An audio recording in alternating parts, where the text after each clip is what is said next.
A comunidade Narrações Imersivas está disponível. Acesse o link na descrição, ou então no primeiro comentário fixado, ou até mesmo no QR Code na sua tela. Você pode assinar a nossa comunidade em duas plataformas. Estamos tanto na Aurelo quanto no Spotify, via Patreon. Ao se tornar membro da nossa comunidade, além dos livros já disponíveis no nosso canal, você encontra uma série de livros exclusivos para a nossa comunidade. Todos os livros são em formatos de MP3, sem interrupções ou propagandas, para uma maior e melhor narração imersiva. E para aqueles que já são membros, já estão aproveitando do nosso mais novo projeto, que se trata de Harry Potter totalmente ambientado, sonorizado e com a trilha oficial dos filmes. A versão definitiva para quem busca uma verdadeira imersão na saga. Então não fique de fora. Assine a nossa comunidade e descubra mais uma forma de ouvir narrações imersivas. O canal Narrações Imersivas apresenta Harry Potter e o Cálice de Fogo, narrado por Ícaro Silva. Capítulo 12. O Torneio Tribruxo. Os garotos passaram pelos portões, ladeados por estátuas de javalis alados, e as carruagens subiram um imponente caminho, oscilando perigosamente sob uma chuva que parecia estar virando tromba d'água. Curvando-se para a janela, Harry pôde ver Hogwarts se aproximando, suas numerosas janelas borradas e iluminadas por trás da cortina de chuva. Os relâmpagos riscaram o céu no momento em que a carruagem parou diante das enormes portas de carvalho, a que se chegava por um lance de degraus de pedra. As pessoas que tinham tomado as carruagens anteriores já subiam correndo os degraus para entrar no castelo. Harry, Rony, Hermione e Neville saltaram da carruagem e correram escada acima também, só erguendo a cabeça quando já estavam seguros no cavernoso saguão de entrada iluminado por archotes, com sua magnífica escadaria de mármore. "Caracoles!" exclamou Rony, sacudindo a cabeça e espalhando água para todos os lados. "Se isso continuar assim, o lago vai transbordar. Estou todo molhado. Arre!" Um grande balão vermelho e cheio de água caíra do teto na cabeça de Rony e estourara. Encharcado e resmungando, Rony cambaleou para o lado e esbarrou em Harry na hora em que uma segunda bomba de água caiu. Errando Hermione por um triz, ela estourou aos pés de Harry, espirrando água gelada por cima dos tênis e das meias do garoto. As pessoas em volta soltaram gritinhos e começaram a se empurrar, procurando sair da linha de tiro. Harry olhou para o alto e viu, flutuando 6 metros acima, Pirraça, o poltergeist, um homenzinho de chapéu em forma de sino e gravata borboleta cor de laranja, o rosto largo e malicioso contorcendo-se de concentração para tornar a fazer mira. "Pirraça!" berrou uma voz zangada. "Pirraça, desça, Jaque! Agora!" A professora Minerva McGonagall, subdiretora da escola e diretora da Grifinória, saiu correndo do salão principal. A professora escorregou no chão molhado e agarrou Hermione pelo pescoço para evitar cair. "Ai! Desculpe, senhorita Granger." "Tudo bem, professora." Ofegou Hermione, massageando a garganta. "Pirraça, desça aqui agora!" bradou ela, ajeitando o chapéu cônico e olhando feio pelos óculos de aros quadrados. "Não tô fazendo nada!" gargalhou Pirraça, disparando uma bomba de água contra várias garotas do 5º ano, que gritaram e mergulharam no salão principal. "Já molharam as calças, foi? Que inconvenientes!" E mirou mais uma bomba em um grupo de alunos do 2º ano que tinha acabado de chegar. "Vou chamar o diretor!" ameaçou a professora Minerva. "Estou lhe avisando, Pirraça!"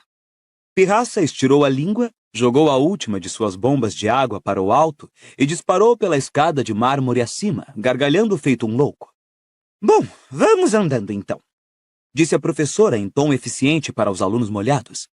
"Para o salão principal, vamos!" Harry, Rony e Hermione escorregaram pelo saguão de entrada e pelas portas de folhas duplas à direita. Rony furioso, resmungando entre dentes ao afastar os cabelos que escorriam água para longe do rosto.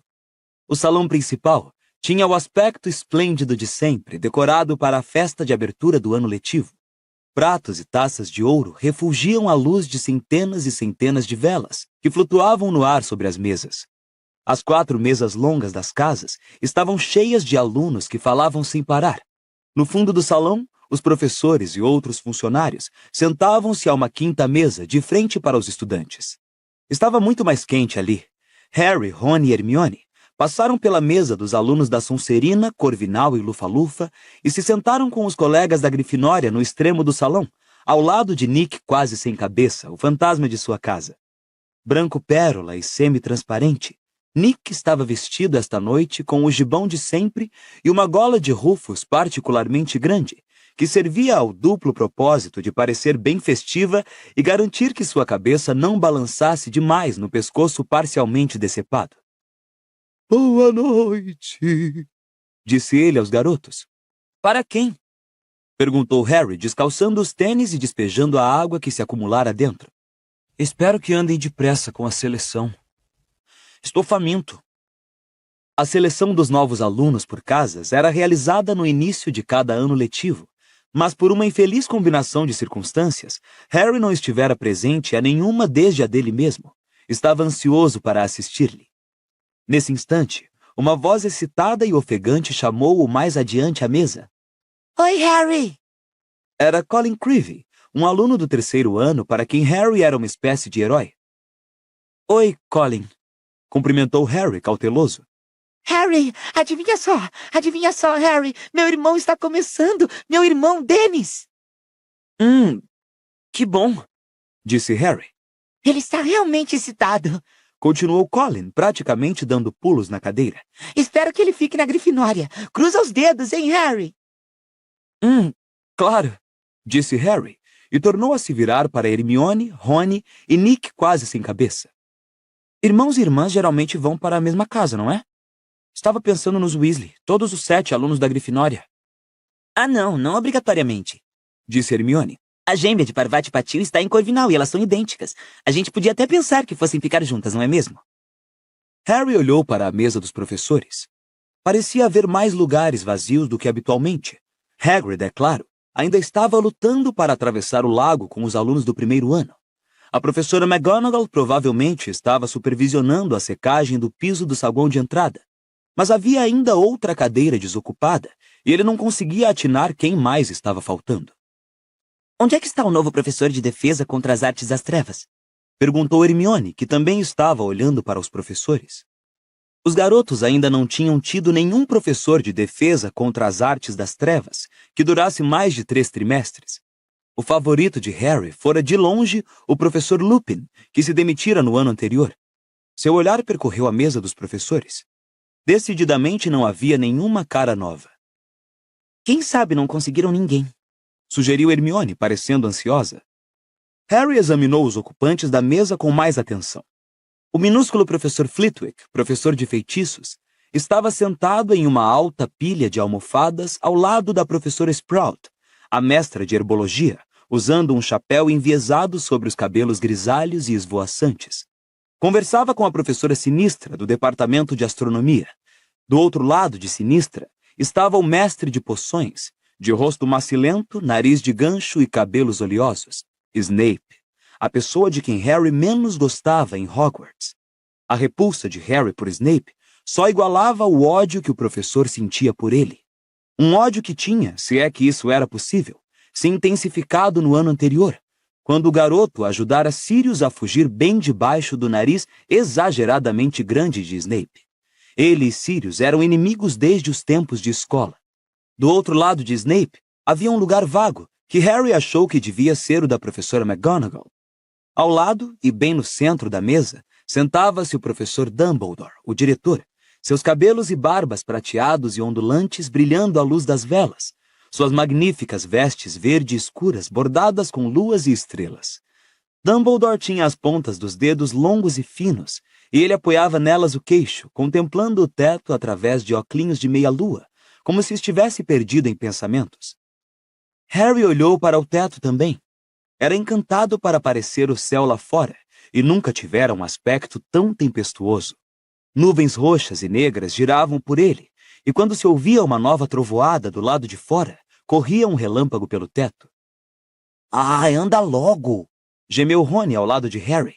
"Eu seria capaz de devorar um hipogrifo." As palavras mal tinham saído de sua boca, e as portas do salão principal se abriram e fez-se silêncio. A professora Minerva encabeçava uma longa fila de alunos do primeiro ano até o centro do salão. Se Harry, Rony e Hermione estavam molhados, seu estado nem se comparava ao desses garotos. Eles pareciam ter feito a travessia do lago a nado em lugar de fazê-la de barco. Todos estavam tomados por tremores em que se misturavam o frio e o nervosismo ao passarem pela mesa dos professores e pararem em fila diante do resto da escola. Todos exceto o menorzinho, um menino com cabelos castanho baços, que vinha embrulhado em um agasalho que Harry reconheceu ser o casaco de pele de toupeira de Hagrid. O casaco era tão grande que o garoto parecia coberto por um toldo escuro e peludo. Seu rosto miúdo aparecia por cima da gola, quase dolorosamente excitado. Quando ele se alinhou com os colegas aterrorizados, viu que Colin Creevey o olhava, ergueu os polegares e falou: Caí no lago! Parecia decididamente encantado com o ocorrido. A professora Minerva agora colocava um banquinho de 3 pernas diante dos novos alunos, e em cima, um chapéu de bruxo extremamente velho, sujo e remendado. Os garotos arregalaram os olhos, e todo o resto da escola também. Por um instante fez-se silêncio. Em seguida, um rasgo junto à aba se escancarou como uma boca, e o chapéu começou a cantar. Há 1000 anos ou pouco mais, eu era recém-feito. Viviam 4 bruxos de fama, cujos nomes todos ainda conhecem. O valente Gryffindor das Charnecas, o bonito Ravenclaw das Ravinas, o meigo Hufflepuff das Planícies, o astuto Slytherin dos Brejais. Compartilham um desejo, um sonho, uma esperança, um plano ousado de juntos educar jovens bruxos. Assim começou a escola de Hogwarts. Cada um desses 4 fundadores formou sua própria casa, pois cada valorizava virtude vária nos jovens que pretendiam formar. Para Gryffindor, os valentes eram prezados acima de todo o resto. Para Ravenclaw, os mais inteligentes seriam sempre os superiores. Para Hufflepuff, os aplicados eram os merecedores de admissão.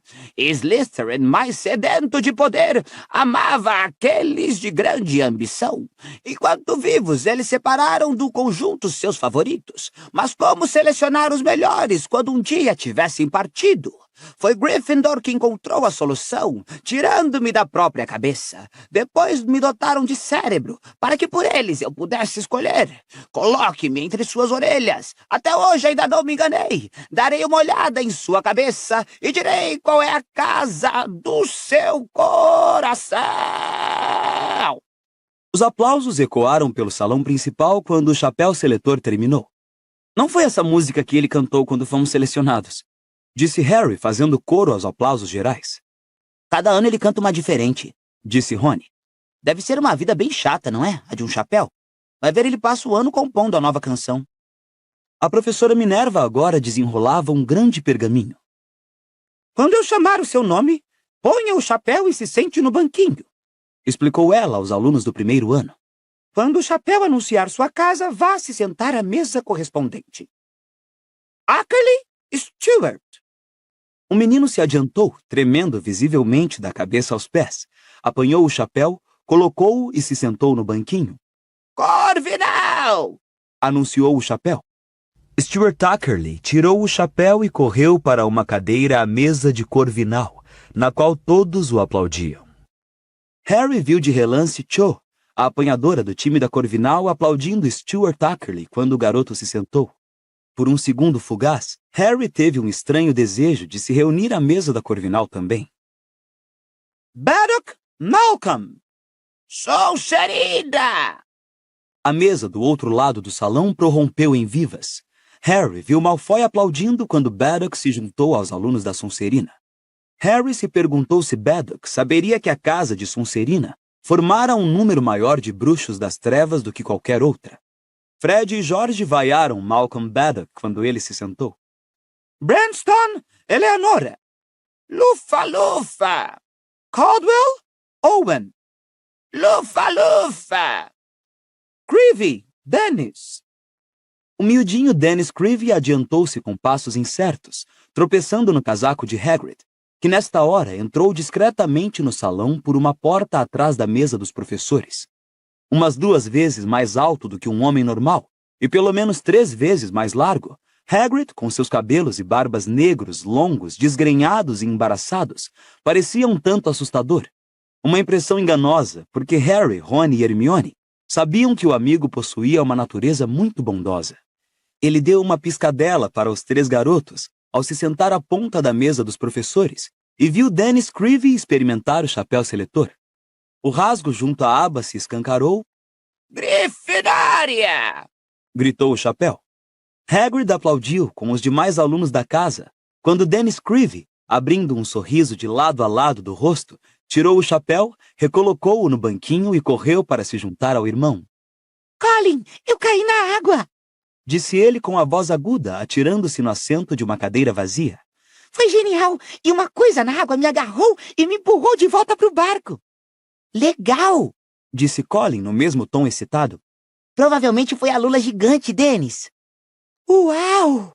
Exclamou Dennis, como se ninguém, nem no sonho mais delirante, pudesse esperar coisa melhor do que ser atirado em um lago revolto e profundo e ser empurrado de volta por um gigantesco monstro marinho.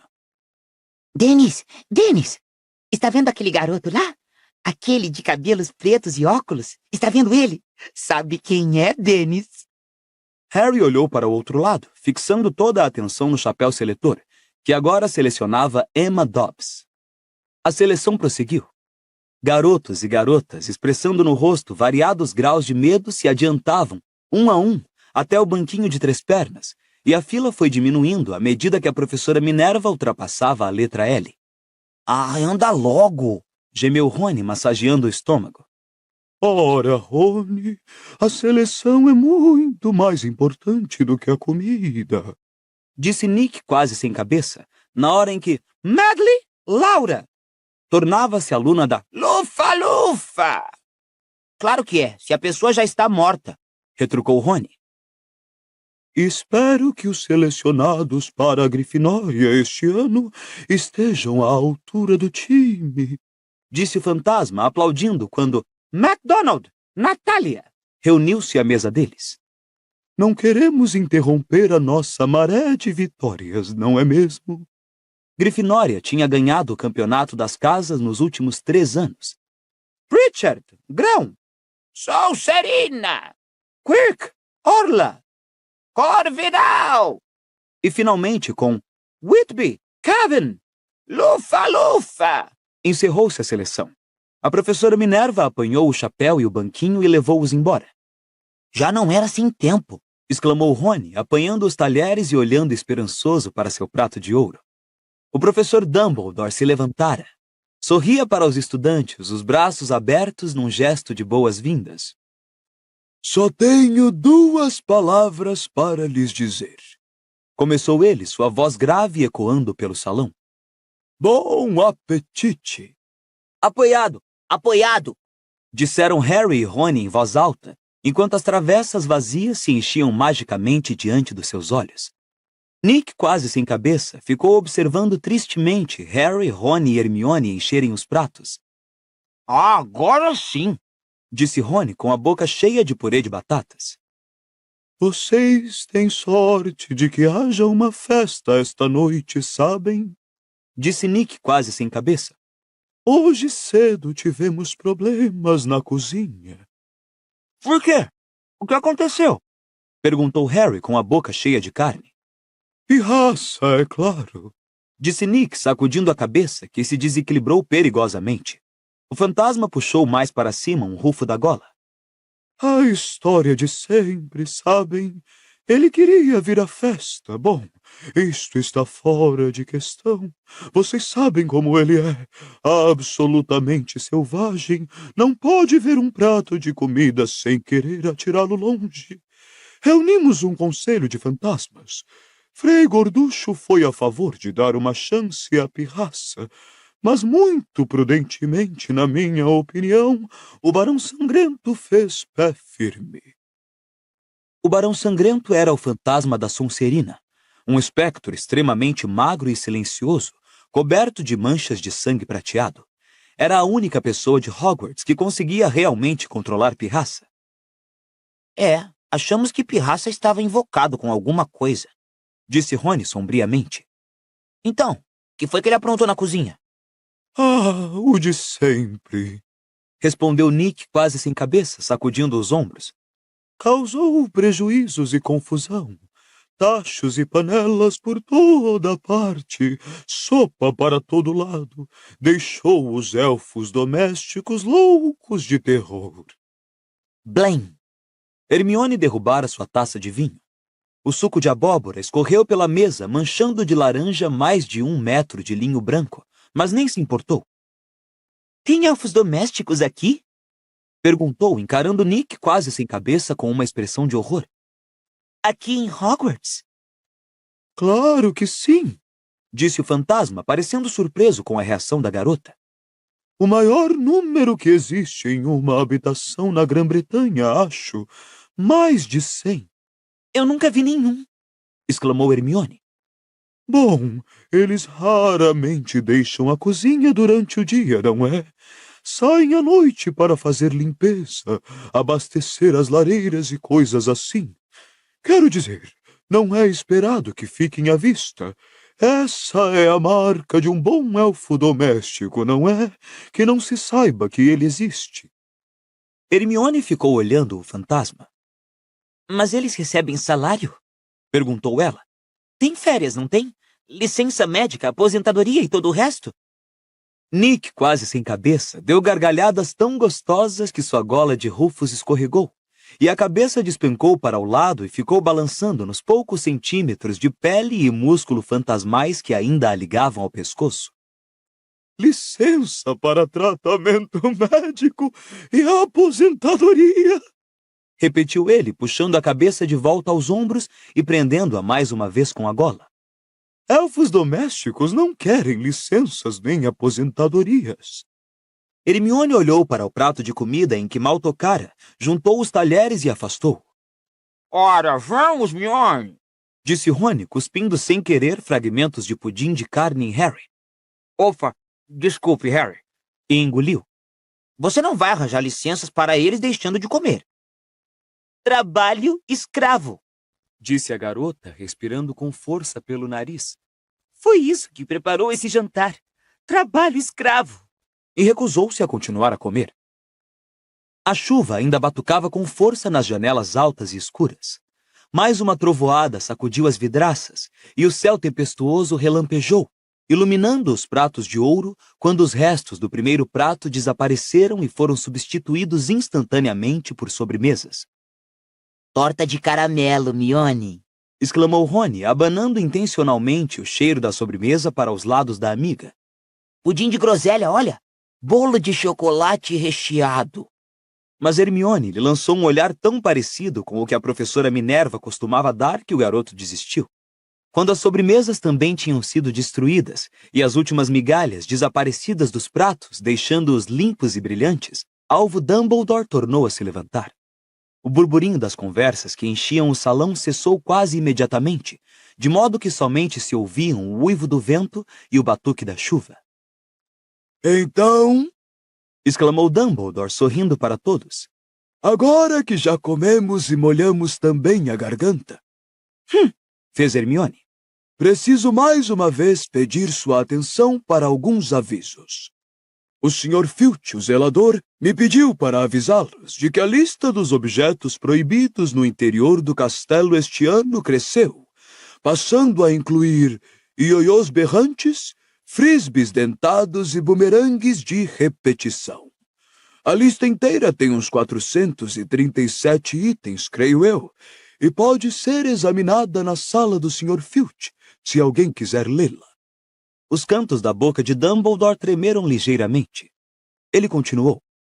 Como sempre, eu gostaria de lembrar a todos que a floresta que faz parte da nossa propriedade é proibida a todos os alunos, e o povoado de Hogsmeade, aqueles que ainda não chegaram à 3ª série. Tenho ainda o doloroso dever de informar que este ano não realizaremos a Copa de Quadribol entre as casas. Quê? exclamou Harry. Ele olhou para Fred e George, seus companheiros no time de quadribol. Xingaram Dumbledore em silêncio, aparentemente espantados demais para falar. Dumbledore continuou. Isto se deve a um evento que começará em outubro e irá prosseguir durante todo o ano letivo, mobilizando muita energia e muito tempo dos professores. Mas eu tenho certeza de que vocês irão apreciá-lo imensamente. Tenho o grande prazer de anunciar que este ano em Hogwarts... Mas neste momento, ouviu-se uma trovoada ensurdecedora e as portas do salão principal se escancararam. Apareceu um homem parado à porta, apoiado em um longo cajado e coberto por uma capa de viagem preta. Todas as cabeças no salão principal se viraram para o estranho, repentinamente iluminado por um relâmpago que cortou o teto. Ele baixou o capuz, sacudiu uma longa juba de cabelos grisalhos ainda escuros e começou a caminhar em direção à mesa dos professores. Um ruído metálico e abafado ecoava pelo salão a cada passo que ele dava. Quando alcançou a ponta da mesa, virou à direita e mancou pesadamente até Dumbledore. Mais um relâmpago cruzou o teto. Hermione prendeu a respiração. O relâmpago revelou nitidamente as feições do homem, e seu rosto era diferente de qualquer outro que Harry já vira. Parecia ter sido talhado em madeira exposta ao tempo, por alguém que tinha uma vaguíssima ideia do aspecto que um rosto humano deveria ter, e não fora muito habilidoso com o formão. Cada centímetro da pele do estranho parecia ter cicatrizes. A boca lembrava um rasgo diagonal e faltava um bom pedaço do nariz. Mas eram os seus olhos que o tornavam assustador. Um deles era miúdo, escuro e penetrante. O outro era grande, redondo como uma moeda e azul elétrico vivo. O olho azul se movia continuamente sem piscar e revirava para cima, para baixo e de um lado para o outro, independentemente do olho normal. Depois virava de trás para diante, apontando para o interior da cabeça do homem, de modo que só o que as pessoas viam era o branco da córnea. O estranho chegou-se a Dumbledore. Estendeu a mão direita, que era tão cheia de cicatrizes quanto o rosto, e o diretor a apertou, murmurando palavras que Harry não pôde ouvir. Parecia estar fazendo perguntas ao estranho, que abanava negativamente a cabeça, sem sorrir, e respondia em voz baixa.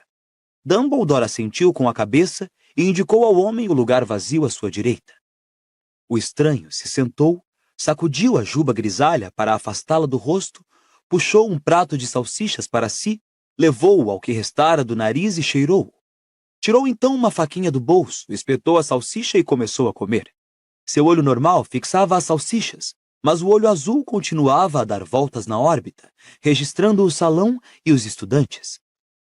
Gostaria de apresentar o nosso novo professor de defesa contra as artes das trevas, disse Dumbledore animado em meio ao silêncio. Professor Moody.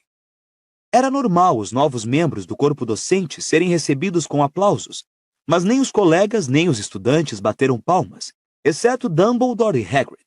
Os dois juntaram as mãos e bateram palmas, mas o som ecoou tristemente no silêncio e eles bem depressa pararam. Todos pareciam demasiado hipnotizados pela aparência grotesca de Moody para ter qualquer reação exceto encarar o homem. Moody? Murmurou Harry para Rony. Olho tonto, Moody? O que o seu pai foi ajudar hoje de manhã? Deve ser, disse Rony baixo em tom de assombro. O que aconteceu com ele? Cochichou Hermione. O que aconteceu com a cara dele? Não sei, cochichou Rony em resposta, mirando Moody fascinado. Moody parecia totalmente indiferente à recepção quase fria que tivera. Ignorando a jarra de suco de abóbora à sua frente, o homem tornou a enfiar a mão no interior da capa, puxou um frasco de bolso e bebeu um longo gole. Quando levantou o braço para beber, sua capa se elevou alguns centímetros do chão, e Harry viu por baixo da mesa um bom pedaço de uma perna de pau que terminava em um pé com garras. Dumbledore pigarreou outra vez. Como eu ia dizendo, recomeçou ele, sorrindo para o mar de alunos à sua frente, todos ainda mirando o olho tonto Moody, paralisados. teremos a honra de sediar um evento muito excitante nos próximos meses. Um evento que não é realizado há um século. tenho o enorme prazer de informar que este ano realizaremos um torneio tribruxo em Hogwarts. O senhor está brincando! Exclamou em voz alta Fred Weasley. A tensão que invadira o salão desde a chegada de Moody repentinamente se desfez. Quase todos riram e Dumbledore deu risadinhas de prazer. Não estou brincando, Sr. Weasley, disse ele. Embora, agora que o senhor menciona, tenha ouvido uma excelente piada durante o verão sobre um trasgo, uma bruxa má e um leprechaun que entram num bar. A professora Minerva pigarreou alto. Mas talvez não seja a hora. Não. Onde é mesmo que eu estava? Ah, sim, no torneio tribruxo. Bom, alguns de vocês talvez não saibam o que é esse torneio, de modo que espero que aqueles que já sabem me perdoem por dar uma breve explicação e deixem sua atenção vagar livremente. O torneio tribruxo foi criado há uns 700 anos, como uma competição amistosa entre as 3 maiores escolas europeias de bruxaria, Hogwarts, Beauxbaton e Durmstrang. Um campeão foi eleito para representar cada escola, e os 3 campeões competiram em 3 tarefas mágicas. As escolas se revezaram para sediar o torneio a cada 5 anos, e todos concordaram que era uma excelente maneira de estabelecer laços entre os jovens bruxos e bruxas de diferentes nacionalidades. Até que a taxa de mortalidade se tornou tão alta que o torneio foi interrompido. Taxa de mortalidade? Sussurrou Hermione, parecendo assustada. Mas aparentemente sua ansiedade não foi compartida pela maioria dos alunos no salão. Muitos murmuravam entre si excitados, e o próprio Harry estava bem mais interessado em saber mais sobre o torneio do que em se preocupar com o que acontecera centenas de anos atrás. Durante séculos, houve várias tentativas de reiniciar o torneio, continuou Dumbledore, nenhuma das quais foi bem-sucedida. No entanto, os nossos departamentos de cooperação internacional em magia e de jogos e esportes mágicos decidiram que já era a hora de fazer uma nova tentativa. Trabalhamos muito durante o verão para garantir que, desta vez, nenhum campeão seja exposto a um perigo mortal. Os diretores de Beauxbaton e Durmstrang chegarão com a lista final dos competidores de suas escolas em outubro, e a seleção dos 3 campeões será realizada no Dia das Bruxas. Um julgamento imparcial decidirá que alunos terão mérito para disputar a taça tribruxo, a glória de sua escola e o prêmio individual de 1000 galeões. Estou nessa, sibilou Fred Weasley para os colegas de mesa, o rosto iluminado de entusiasmo ante a perspectiva de tal glória e riqueza. Aparentemente, ele não era o único que estava se vendo como campeão de Hogwarts. Em cada mesa, Harry viu gente olhando arrebatada para Dumbledore, ou então cochichando ardentemente com os vizinhos. Mas então, Dumbledore recomeçou a falar, e o salão se aquietou. Ansiosos como eu sei que estarão para ganhar a taça para Hogwarts, disse ele. Os diretores das escolas participantes, bem como o Ministério da Magia, concordaram em impor este ano uma restrição à idade dos contendores. Somente os alunos que forem maiores, isto é, tiverem mais de 17 anos, terão permissão de apresentar seus nomes à seleção. Isto, Dumbledore elevou ligeiramente a voz, pois várias pessoas haviam protestado indignadas ao ouvir suas palavras, e os gêmeos Weasley de repente pareciam furiosos. É uma medida que julgamos necessária, pois as tarefas do torneio continuarão a ser difíceis e perigosas, por mais precauções que tomemos. E é muito pouco provável que os alunos abaixo da 6ª e 7ª séries sejam capazes de dar conta delas.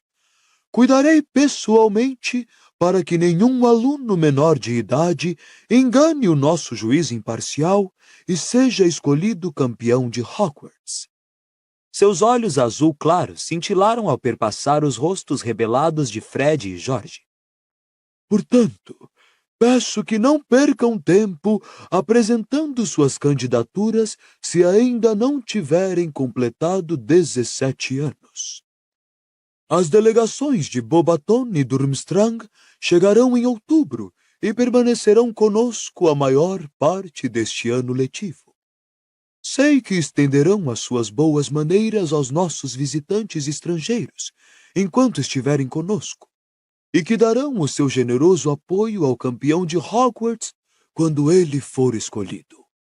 E agora já está ficando tarde, e sei como é importante estarem acordados e descansados para começar as aulas amanhã de manhã.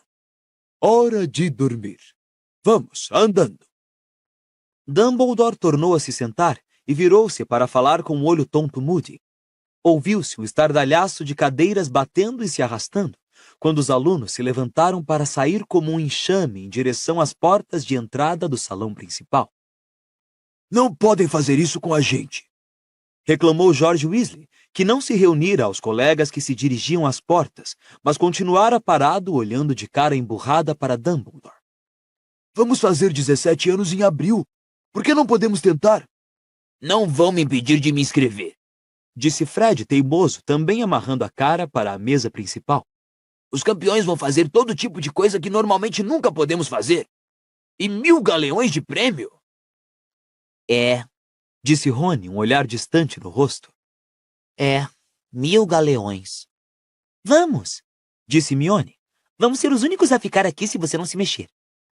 Harry, Rony, Hermione, Fred e George saíram para o saguão de entrada, os gêmeos discutindo as maneiras pelas quais Dumbledore poderia impedir os menores de 17 anos de se inscreverem no torneio.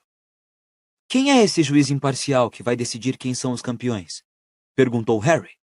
Sei lá, Disse Fred. mas é ele a que temos que enganar. Acho que umas gotas de poção para envelhecer talvez resolvam, Jorge.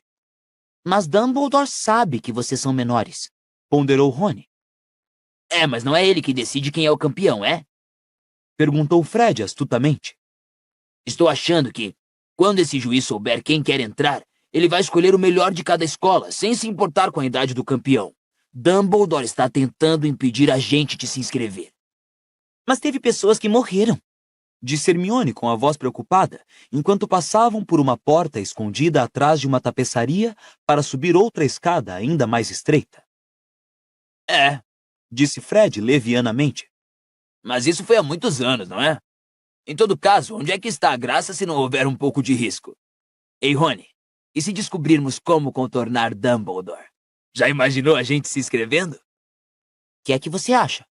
Perguntou Rony a Harry. Seria legal, não seria? Mas suponha que eles queiram alguém mais velho. Não sei se já aprendemos o suficiente. Eu decididamente não aprendi. Ouviu-se a voz tristonha de Neville às costas de Fred e George. Mas imagino que a minha avó vai querer que eu experimente. Ela está sempre falando que eu devia lutar pela honra da família. Eu terei que... Opa! O pé de Neville afundara direto por um degrau no meio da escada. Havia muitos desses degraus bichados em Hogwarts. Já era uma segunda natureza na maioria dos alunos antigos saltar esse determinado degrau, mas a memória de Neville era notoriamente fraca. Harry e Rony o agarraram pelas axilas e o puxaram para cima, enquanto uma armadura no alto das escadas rangia e retinia, rindo-se asmaticamente. Quieta aí! Disse Rony, baixando o visor da armadura com estrépito ao passarem. Os garotos se dirigiram à entrada da Torre da Grifinória, que ficava escondida atrás de uma grande pintura a óleo de uma mulher gorda com um vestido de seda rosa. Senha? Perguntou ela quando os garotos se aproximaram. Asnice, Disse George. o monitor me informou lá embaixo. O retrato girou para a frente, expondo um buraco na parede pelo qual todos passaram. Um fogo crepitante aquecia a sala comunal circular, mobiliada com fofas poltronas e mesas. Hermione lançou às chamas dançantes um olhar mal-humorado, e Harry a ouviu dizer distintamente: Trabalho escravo. antes de dar boa noite aos amigos e desaparecer pelo portal que dava acesso ao dormitório das meninas. Harry, Rony e Neville subiram a última escada em espiral para chegar ao próprio dormitório, que ficava situado no alto da torre. As camas de dossel com cortinados vermelho escuros estavam encostadas às paredes, cada uma com o malão do dono aos pés. Dino e Simas já estavam se deitando. Simas pregara sua roseta da Irlanda na cabeceira da cama e Dino afixara um pôster de Victor Krum em cima da mesa de cabeceira. Seu velho pôster do time de futebol de West Ham estava pendurado ao lado do novo. Biruta, Suspirou Rony, sacudindo a cabeça para os jogadores de futebol completamente imóveis. Harry, Rony e Neville vestiram os pijamas e se enfiaram em suas camas. Alguém, um elfo doméstico com certeza, colocara esquentadores entre os lençóis. Era extremamente confortável ficar ali deitado na cama escutando a tempestade rugir lá fora. eu tentaria, sabe? Disse Rony, sonolento no escuro. Se Fred e Jorge descobrirem como. O torneio. Nunca se sabe, não é? Imagino que não. Harry se virou na sua cama, uma série de imagens novas e fascinantes se formando em sua cabeça. Ele enganara o juiz imparcial, fazendo-o acreditar que tinha 17 anos. Tornara-se campeão de Hogwarts. Estava em pé nos jardins, os braços erguidos em triunfo diante de toda a escola que o aplaudia e gritava. Ele acabara de ganhar o torneio tribruxo. O rosto de Cho se destacava claramente na multidão difusa, o rosto radioso de admiração. Harry sorriu para o travesseiro, excepcionalmente contente de que Rony não pudesse ver o que ele via.